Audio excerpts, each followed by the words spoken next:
All right, here we go. So first thing that you need to know as part of the skills is, number one, when you're multiplying or dividing by a multiple of 10. Now, what's multiples of 10? Multiples of 10s are things like 10, 100, 1,000, okay, or anything with the zeros at the end. That we can do a shortcut. That's not multiples of 10. It's actually in units of 10s, or blocks of 10. But you can technically do 20s as well. That's multiples of 10, but that takes a bit more effort. But for now, anything with the zeros at the end, your place values, then we can do quicker. So here, when you multiply, you will move the decimal point to the, and fill this in, to the right. Okay, so you move the decimal point to the right if you're multiplying. But if you are dividing, so that's multiply. If you are dividing, then you move the decimal point to the left. And the logic, or the way to remember it, is if you move to the right, just like the numbers of the 10, 100,000, the more numbers to the right, the larger the numbers. And then if you divide, you make it smaller. So moving to the left makes it smaller. Okay. All right, let's take an example down here. Let's say I gave you 21.8 times 100. Now, one of the nice things that we know is that when we're multiplying by 100, notice the number of zeros you have. How many zeros does 100 have, Leon? Two. So essentially, boys, I'm going to move you. Sully, can you move to the front, please? 21.8 times 100 has two zeros, and that actually means that you're multiplying by two place values. But like I said just now, you can move the decimal point to the right, and here we go, we move to the right by 2, so multiplying this by 100, you're going to multiply it and move it to the right by 2. What do you do with a gap in between?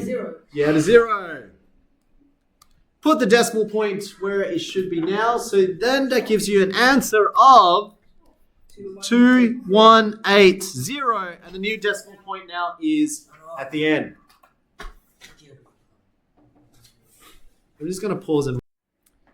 So when you're multiplying it, we can move the two decimal places forward, which means to the right, and you can see that once I move it to the right, the decimal place is now here, and technically it is 2180.0, right? But we normally don't write the 0.0, so you can just write it as 2180. So there's a quick way when you're multiplying with the zeros there. So let's try another one. I'm going to get you to copy this one down. Let's say I told you, what if you had 37.8 and I times it by 1,000? How many zeros do you see in the number 1,000? Let's go with Bo. How many zeros do you see? 3. So that means I am moving to the right or left if I'm multiplying, Halshuan? Right. To the right by how many times? Not 2? 3, because he said 3 zeros. So the number zeros tells you how many place values you move to the right. So we go 1, 2, 3. That's where the new decimal point is going to land now. But then what do you do with the two gaps there? You fill it with a 0. So if you fill it up with a 0 and you write down what you see, you got 37800, and then it's a decimal point. Then technically your answer is 37,800. Does that make sense? So when you look at your exercise, this is question 5 and question 6. So question 5 and 6 just practices. Multiplying moves to the right, division moves to the left. Yes? Is that how it's written down in your book? Yeah. So if you do those hops in your books, that's acceptable as a method. Later on, people just know that as a general fact. There we go. Let's go with the next one. So division, on the other hand, instead of moving to the right, you're moving to the left. It makes the number smaller. So if I have 15.9 and I'm dividing it by 1,000, so I'm dividing this by 1,000.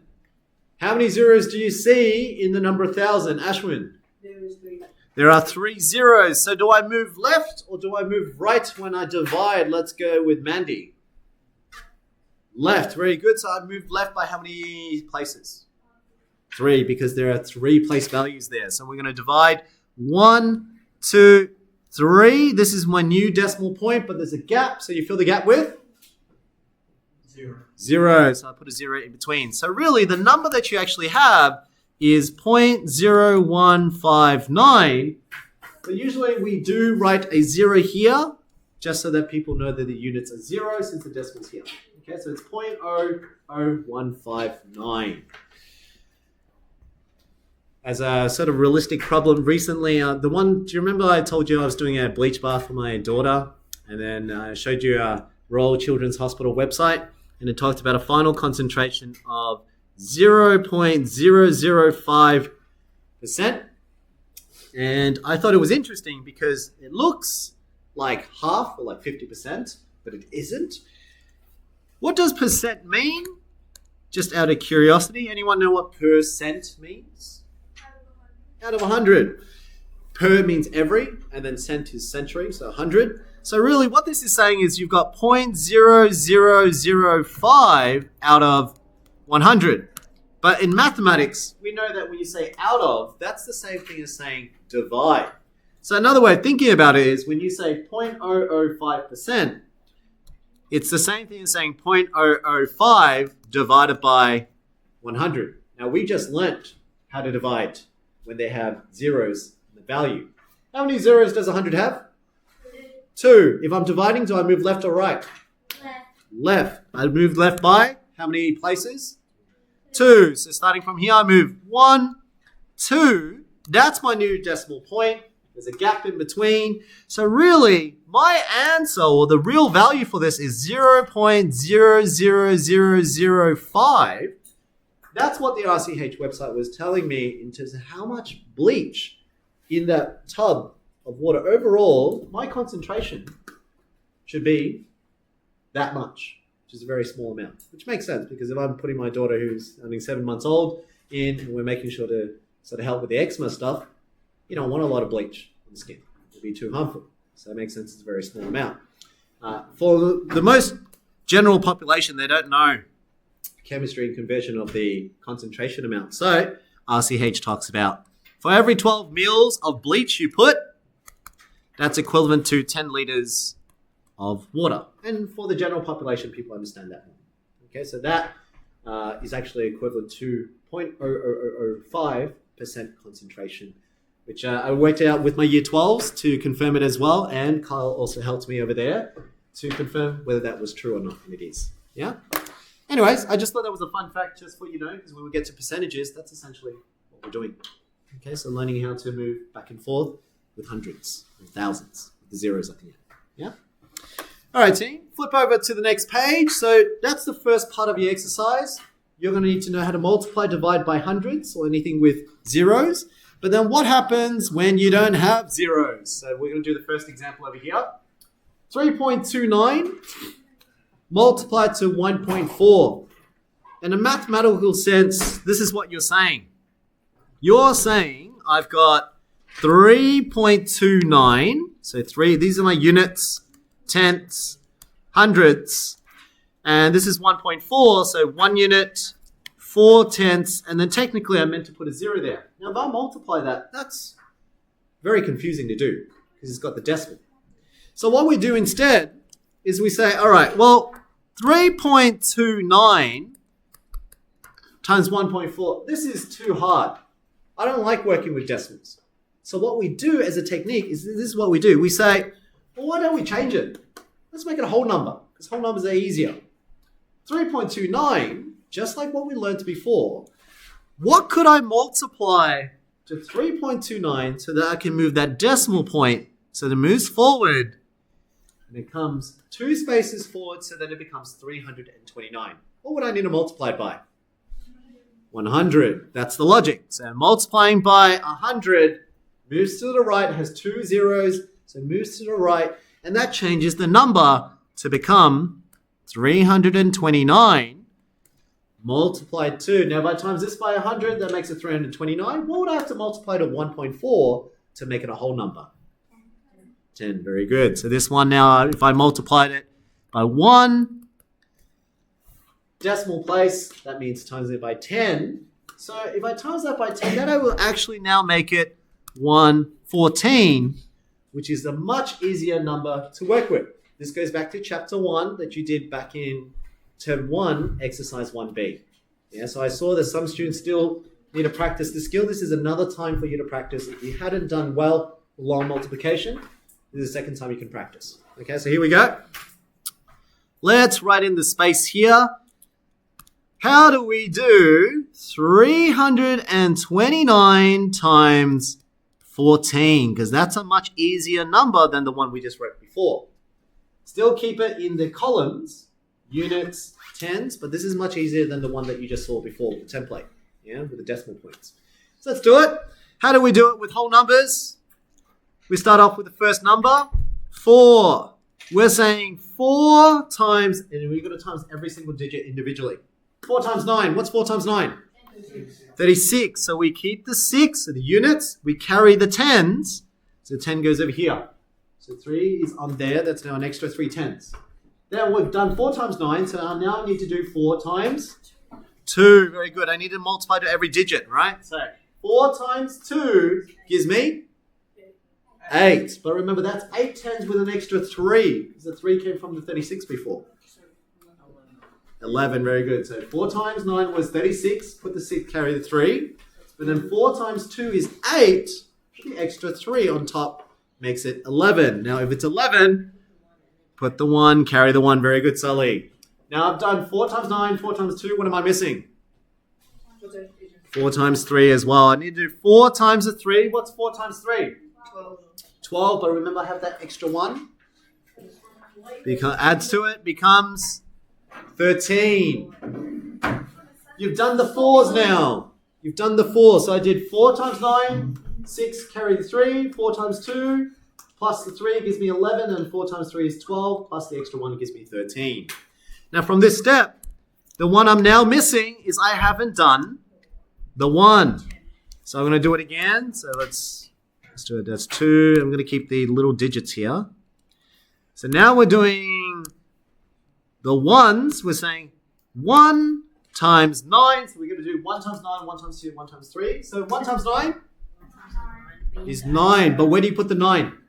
In the tens. Very good. Make sure, because we're working currently in the tens column, it has to go under the tens column. A lot of students make a mistake and put the 9 in the units column. So make sure 1 times 9, which now is 9, it goes in the second column because that's where the 1 is. 1 times 2 is 2, and then 1 times 3 is 3. So each one, we're always making sure we multiply to all digits. Once you've multiplied them all, what do you do now? Add them all together. So you can see 6 plus nothing is 6. 1 plus 9, 10. So you put the 0, carry the 1. 1 plus 3 plus 2, 6. And then 1 plus 3, 4. So we know that 329 times 14 is 4,606. So we can do that. Yes. Now this is the key part. You see, initially we didn't have 329 and we didn't have 14. It was actually 3.29 and 1.4.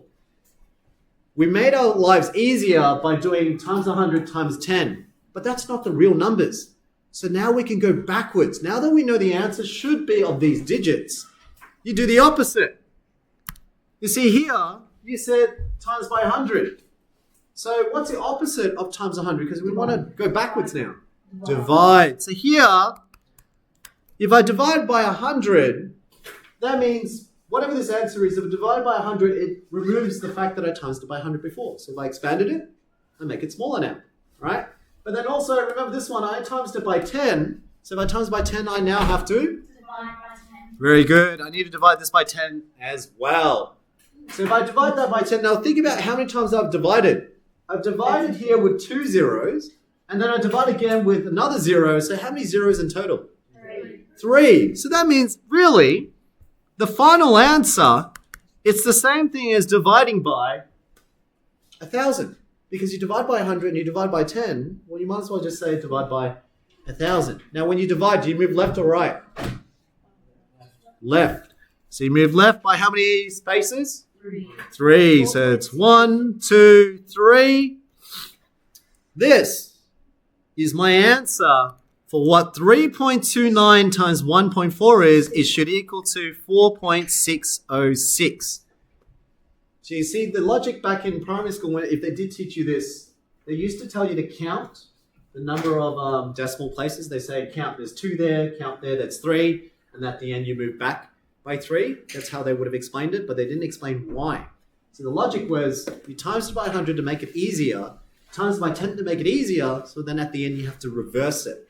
That's why you have to do that. Okay? That is the technique that I want to see. So for those who didn't do exercise 1B well, this is the second time for you to practice your long multiplication. Then you can do that. Now, reality is that after year 8, you pretty much don't do that by hand anymore. You do it with a calculator. But knowing how to do it by hand allows you to do things like fractions later on as well, especially in year 12. Sometimes we do have to do decimals, but we convert it to fractions instead. Okay, so it's just a skill to know when you're in a pickle. Yeah? It's a tedious process though. We don't like doing that all the time. Let's now do division, and that's it for today's lesson. Division, can we jump down here? And there was a mistake in my print. Can you move that decimal point just over here instead? Just cross that one off. It should be 5.045 and not 50.45. Let's move that decimal point. All right. Here's our last example for today. We are trying to do 0.5045 divided by 0.8. The problem is this, the 0.8. When you learn your multiplication tables, we learn it in whole numbers. We don't learn in decimals. So I know multiples of 1, multiples of 2, multiples of 12. What I don't know is multiples of 0.8. So the 0.8 makes it hard. So when you say, what is 0.5045 divided by 0.8, you're saying 0.5045 over 0.8. That we don't know how to do. The 0.8 is a problem. So what we do is exactly like what we did in multiplication, we make it something that we do know. Now 0.8. What can I multiply it by to make a 0.8 a whole number? 10. So this is nice because if I times it by 10, that now changes it to 8 instead, which is nice. But there's also a little caveat with fractions. I mean, I can do 8 now at the front and try and figure out how many 8s fit in this. And at the end, I can then switch it back, right? Because if I times by 10, at the end, I can divide by 10. Right? Just like how we did in times tables. But one of the nice things about fractions is, you know, whatever you do to the bottom, you do. Now that is equivalent fractions.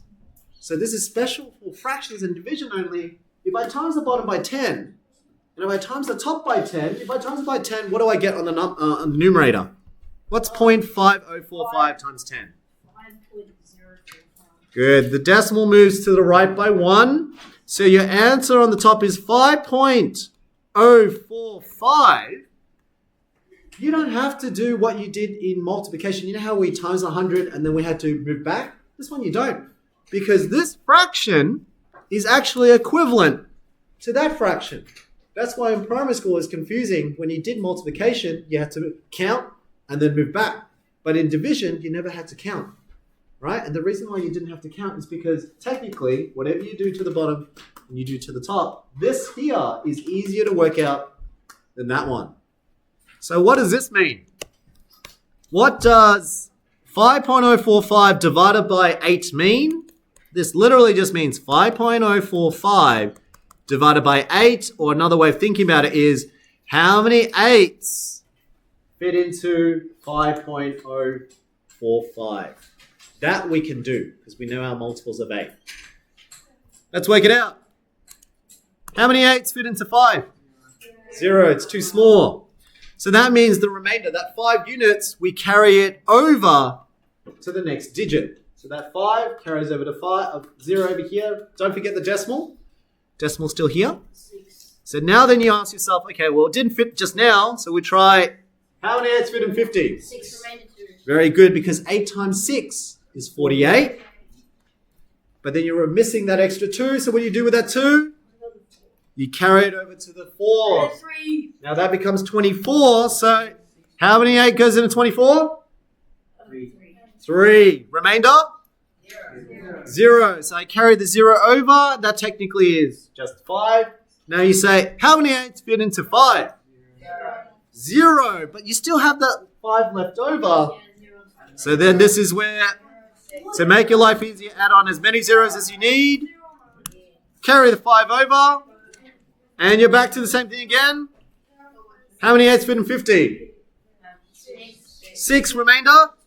So carry the 2 over. 2 remainder. I'm hearing different things here. 8 times 2 is 16. What's the remainder to get to 20? 4. So you carry the 4. And then that's now 40. How many 8s fit in 40? 5. So the reason why we can do this so much faster is because it's 8. That's the key part. It doesn't matter about this side. This side can be decimals. We don't mind. It's what you're dividing by. As long as it's a whole number, we can do. So that's the exercise that you'll be doing next lesson. Today is just the notes, just so you feel a bit more comfortable. With the remaining time, we've got 9 minutes. You can have a look at the questions. Otherwise, it is your free time. Up until next lesson, this is what we're going to work on. So we'll be multiplying with zeros, multiplying long multiplication, and short division. Okay, that's what we'll be doing next lesson. I'm going to stop the video.